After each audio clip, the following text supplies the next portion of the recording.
Olá, alunos do oitavo ano do Colégio 01. Como vão vocês? Tudo bem? Professor Coelho. Estou aqui através desse canal agora que nós vamos nos comunicar, tá certo? Estamos vivendo esse momento de pandemia, essa loucura toda pegou a gente no momento que nós estávamos ali caminhando no primeiro trimestre, lembram disso? Estava trabalhando já num processo de desenvolvimento e infelizmente isso aconteceu. Né? Mas nós não vamos baixar a cabeça, tá? O ano de 2020 não está perdido, e nós vamos continuar esse trabalho por aqui. Logo, logo nós vamos nos reencontrar novamente em sala de aula. Tá certo? O colégio providenciou para vocês um canal que é o Classroom. Vocês devem ter recebido já o código, né? Estão acessando. E todas as quartas-feiras, além de um TD ou um exercício, enfim, alguma coisa para vocês fazerem, vai ter também esse vídeo, um vídeo aula em 15, 20 minutos, explicando os assuntos que nós vamos tratar, né? Nós vamos estar tratando. E já serve já como o trabalho. Quando nós voltarmos, nós podemos falar alguma coisa, porém, esses assuntos que estamos dando aqui, ele já serve como explicação, tá?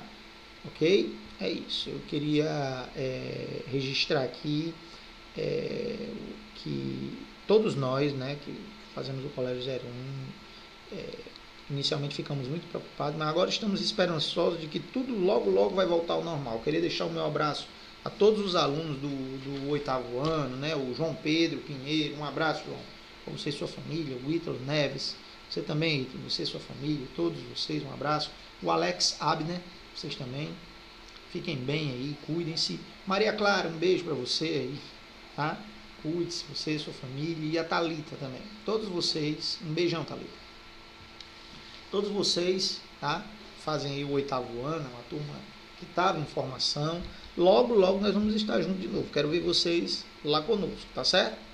Lá na sala. Então, eu quero começar, gente, falando rapidamente de assuntos que nós vimos no início do primeiro trimestre. Alguns alunos já tinham uma apostila, outros já devem ter adquirido, e quando a gente voltar, a gente dá continuidade. Inclusive o trabalho que eu deixei lá no Classroom para vocês, na nossa sala, esse trabalho ele é a respeito do que nós vamos falar hoje. Então vamos dar uma olhada na nossa apostila. Ó, tá vendo aí? Tá comigo aqui também a apostila de papel, né? Nossa apostila material, essa apostila virtual. Então dá uma olhada aí, ó. Nós falamos de conceito de Estado, nação, território, né? Aqui, ó, o Estado. O Estado nada mais é um conjunto de instituições que controla e administra a nação, bem como forma de organizar a sociedade, né? Campo político, administrativo. Nós falamos disso em sala de aula, né? O conceito de nação. Nação trata-se de um conjunto de características culturais, tradições, línguas, costumes, né? Tem gente que não gosta de usar muito essa expressão para alguns povos, nação indígena, mas isso existe sim, tá? Falamos disso também na sala de aula. Território é um termo usado, refere-se diretamente ao processo de construção e transformação do espaço. Todo país tem um território, o Brasil também tem. Olha o nosso mapa aí, ó. Né? Temos o nosso território bem consolidado, há países que ainda estão lutando por territórios com outros países vizinhos, não é o nosso caso, não. Tá? Governo é o órgão no qual a Constituição atribui o poder executivo sobre uma sociedade, né? Todo país, né? Todo estado precisa ter um governo. Ele é comandado pelo poder executivo, dentro da lei. Ele não manda em tudo, não, cegamente. Tá? Pode fazer o que quer, não. Tem que seguir o que manda a Constituição. E país, né? É uma área geográfica, né? Uma entidade política independente, possui governo próprio, administração. Então, observe como tudo isso aí se encaixa bem para o Brasil. Nós vimos isso em sala, né? Está bem no capítulo 1. Tá? Nosso país é uma república federativa, presidencialista, né? O chefe de Estado, aqui no caso do Brasil, é o chefe de Estado de governo, o presidente da República. Tá? Já o capítulo 2, e já estamos indo para lá, capítulo 2 é falando a respeito da regionalização. Regionalizar, gente, o mundo todo regionaliza, ele é importante por conta da facilidade que se tem para detectar os problemas e buscar soluções, né? O Brasil é regionalizado, nós temos 5 regiões geopolíticas, ou 3 regiões geoeconômicas, as geopolíticas são mais usadas, né? Norte, Nordeste, Sul, Sudeste, Centro-Oeste. Aqui nós temos o mapa das regiões geoeconômicas, ó, tá? Mas temos também a nossa divisão geopolítica, que é esse mapinha, que é essa divisão que eu falei agora há pouco, tá? Há várias formas de regionalizar. Os próprios estados brasileiros, né, as unidades de federação, são um tipo de regionalização. Tá? Deixando isso bem claro. Temos formas de regionalizar o mundo. E aí varia muito em relação à característica da pessoa que está regionalizando, né? Claro que a pessoa precisa ter uma noção geográfica disso. Tá? A pessoa precisa ter uma noção geográfica disso. Por exemplo, podemos regionalizar em países ricos e países pobres, desenvolvidos e subdesenvolvidos. Já houve uma regionalização no primeiro mundo, segundo mundo, terceiro mundo. Dá uma olhada nesse mapa aqui. Esse mapa aqui é bem atual, né? A regionalização norte e sul. Cada um tem que ter. Essa regionalização ela precisa ter uma característica. Norte, países mais ricos, né? Sul, países mais pobres. Né? Então tem isso também. Países emergentes, países periféricos ou semiperiféricos. Países emergentes aí no caso são os mais pobres. E países ricos, né? Outra regionalização, uma regionalização aí econômica, os BRICS. Né? Os BRICS, que é uma espécie de um bloco, né? Eles se formaram, né? É um bloco que se formou, que os BRICS está na página de vocês, na apostila de vocês aí, na página 79, as siglas de Brasil, Rússia, Índia, China e África do Sul, né? O LCS aqui é South Africa. Eles se uniram para, como esses 5 países têm características muito parecidas, né? Eles não são totalmente iguais, mas bem parecidas, eles resolveram se unir para buscar soluções para os seus problemas, tá? Soluções para os seus problemas. É mais uma espécie de um bloco, né? De um bloco, busca um país em cada região. Brasil na América do Sul, Rússia na Europa, Índia mais no Sudeste Asiático, China na Ásia Amarela e África do Sul no continente africano. Tá?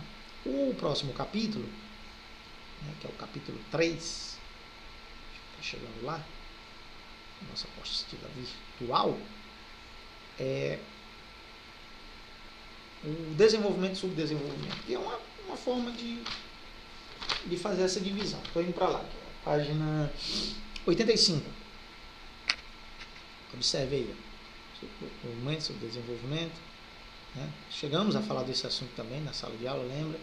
E toda vez que fala desse assunto, navega um pouquinho nas águas da história. Tem que falar a respeito do colonialismo, né? O subdesenvolvimento, pessoal, está intrinsecamente ligado com a questão colonial, tá? Principalmente na América Latina, no continente africano, no continente asiático. Normalmente lugares que são subdesenvolvidos hoje foram colônias, foram explorados, e colônias de exploração, hein? No caso do Brasil. Colônias de exploração. O sistema colonial foi muito cruel, né? Para retirar as riquezas, usava-se o sistema de plantation, né? Em que a exploração era feita em fazendas, levar o produto de volta para a metrópole. Tem a colônia, tem a metrópole. A metrópole é a que manda, a colônia é que obedece, né? E normalmente produziam uma coisa só. Vou repetir, normalmente os lugares subdesenvolvidos foram colônias de exploração. E em muitas dessas colônias de exploração havia o sistema de plantation.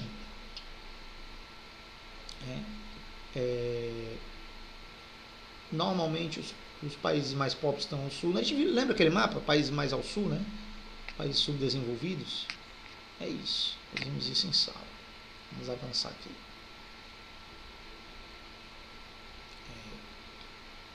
E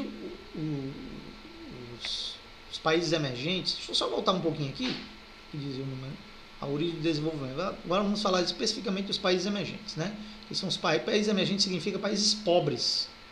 Países emergentes significa países pobres. Tá? Pronto, a apostila sai lá e vem aqui. Essa palavra emergente é uma palavra bonita, né? Ela é até recente, tem alguns anos só. Nós já fomos terceiro mundo, né? Aí subdesenvolvidos, em desenvolvimento e agora emergentes. É a mesma coisa. Vamos para o próximo capítulo. Pronto, foi nesse capítulo aqui que a gente parou, quando a gente foi pego, né, pelo início ali da pandemia. Desigualdades econômicas e sociais. Então, as desigualdades econômicas, elas existem. Né? Nós temos aí a ONU, que é o organismo internacional que trata desse assunto. E para isso ele faz algumas medições, né? Mede uma série de fatores. O produto interno bruto, por exemplo, é a riqueza, a soma das riquezas de um país. Olha só, ter um PIB grande, o Brasil tem, por exemplo, não quer dizer que esse país está bem, não. Né? A questão é a distribuição desse PIB, de como ele é distribuído para a população. Né? Então, chega-se no PIB através dos bens e produtos finais. O Brasil, repito, é um dos maiores PIBs do mundo e não nos coloca numa situação de desenvolvimento. Observe aí, é o nono PIB, né, através desse quadro aqui. Estados Unidos disparado é o primeiro, depois a China. Isso aqui serve também para a gente analisar a questão dos países ricos. Né? Em terceiro lugar, Japão, quarto lugar, Alemanha, e tem outros fatores também.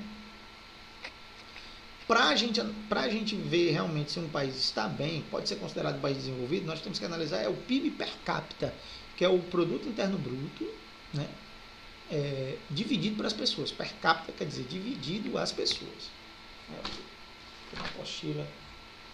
Estamos chegando na página 90 91. E aí o Brasil, né, vai lá para o rodapé da lista. Um dos países que tem uma distribuição, uma das piores distribuições de renda do mundo, viu? Oitavo. Nosso PIB per capita não é um dos melhores. Dá uma olhada nesse mapa aí. Ó. Dá uma olhada nesse mapa aí. Essas cores em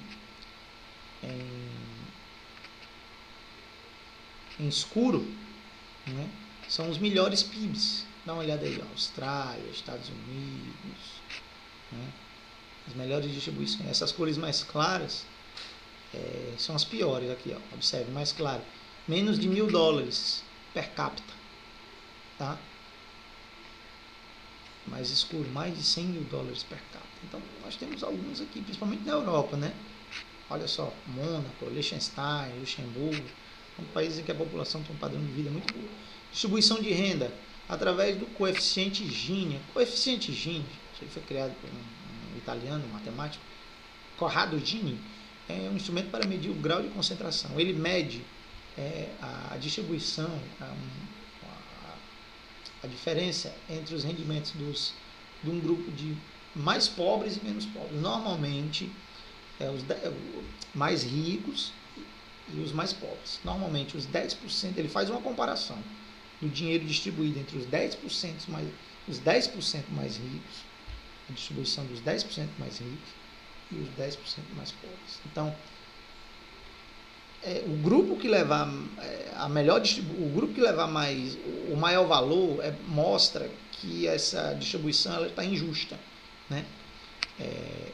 O coeficiente Gini ele é medido no valor de 0 a 1. Né? Numericamente ele varia de 0 a 1. Né? Tem gente que representa de 0 a 100. Tá? Então, nós temos alguns países em situação terrível. Né? Observe aqui, quanto mais escuro, né? Vai ficando mais claro, pior. Quanto mais escuro, melhor. Você vê que o Canadá tem um coeficiente Gini muito bom. Os países europeus, né, países nórdicos europeus, porque a distribuição de renda é melhor. Os ricos não têm tanta concentração de renda e os pobres têm acesso um pouco a uma maior quantidade do valor desse PIB. Né?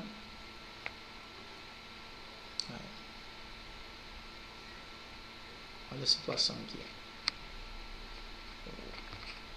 Que é a situação econômica dos países 2017, 2018, população, PIB per capita. Vamos ver a China, por exemplo. A China um PIB de 12 $12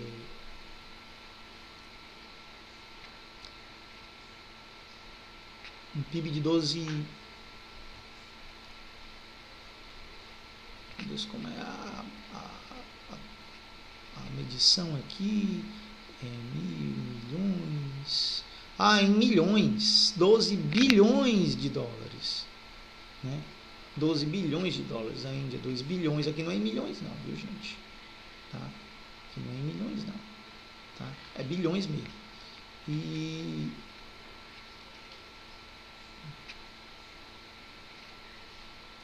olha o Brasil aqui, ó. A situação do Brasil, né? Caindo, a Noruega.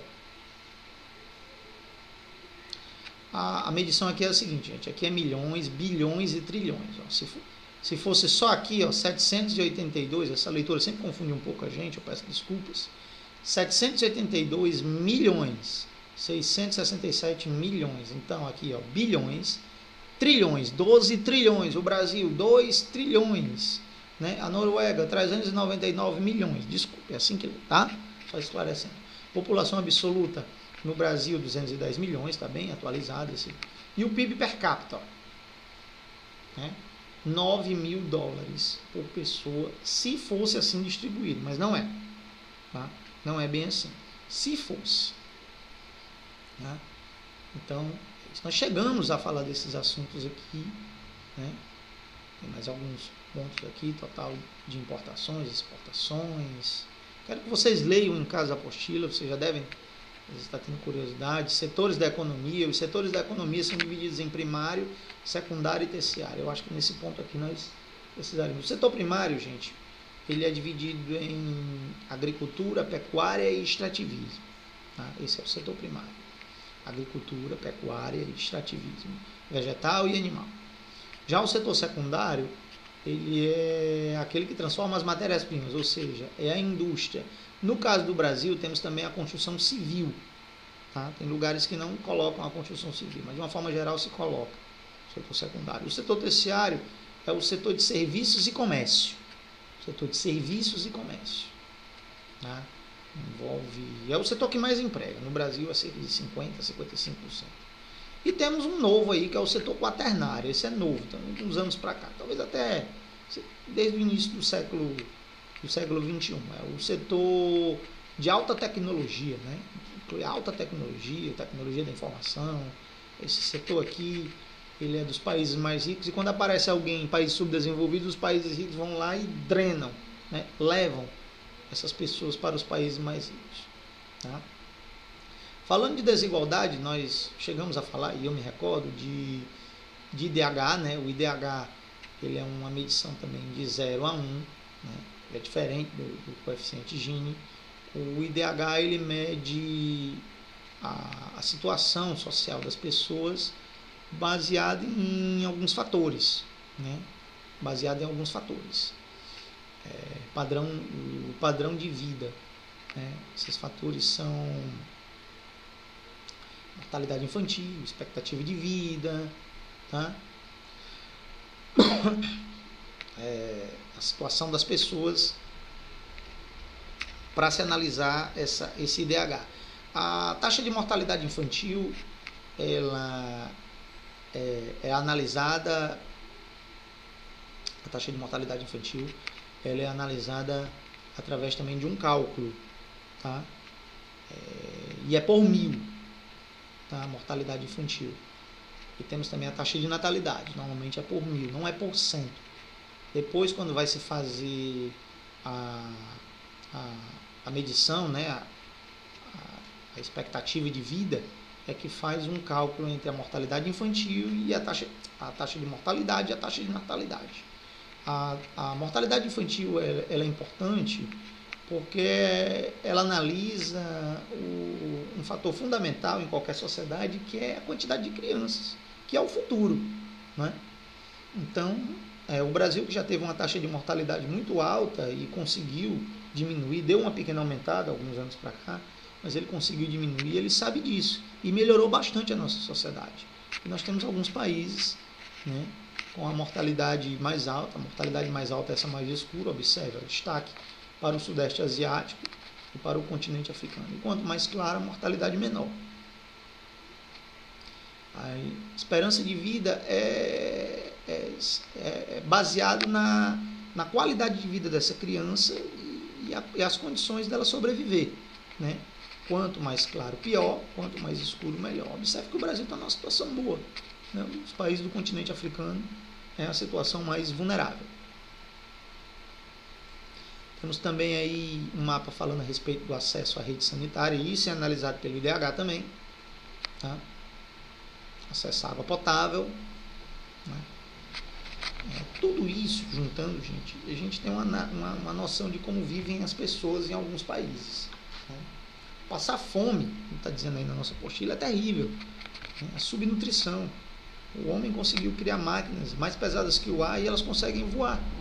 E não consegue resolver um problema básico, que é acabar com a fome, né? A fome no mundo. Ó, mais um mapa aí, ó. A fome no mundo. Até para dar uma aumentada nele aqui, a gente fazer uma análise melhor. Olha só, né? Mais uma vez as cores escuras se destacam mais, né?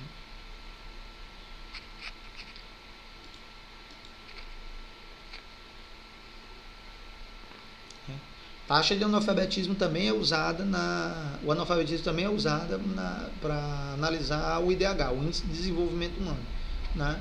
E lembrando que essas crianças precisam estar sendo alfabetizadas e precisam ter um resultado. Só estar estudando para fazer número não adianta. Isso é muito comum acontecer, tá? A criança está frequentando a escola e não está tendo um bom resultado, já é uma coisa terrível, que é o analfabetismo funcional. E por fim, o índice de pobreza multidimensional. O índice de pobreza multidimensional, ou IPM, né? Ele analisa a questão das privações em educação, saúde, padrão de vida, as mesmas dimensões do IDH, e pode ajudar, né, a gente a analisar e buscar soluções para os problemas. Esse IPM ele se subdivide em 10 indicadores, ó: nutrição, mortalidade infantil. Ele pega alguns aspectos do IDH, escolaridade, acesso a gás de cozinha, sanitário. Ele é mais abrangente, digamos assim, né? Olha só, eu vou deixar para a gente falar do próximo capítulo, que é o capítulo 5, que é esse próximo aqui, ó, nossa próxima aula, né? Foi um assunto maior.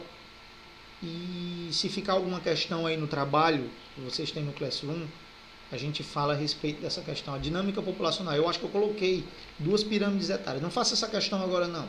Eu vou explicar isso aqui, vou explicar como é que a gente lê uma pirâmide etária e dá pra gente fazer junto com outras questões que eu vou colocar. Tá bom? Para vocês. Deixa eu voltar aqui. Então é isso. Deixa eu encerrar a aula de hoje, né? Porque passa muito rápido e não pode estourar muito tempo. Eu acho até que estourou. Eu quero deixar o meu beijo. Façam as questões do Classroom. Tá? Releiam a apostila. Muita coisa a gente já viu.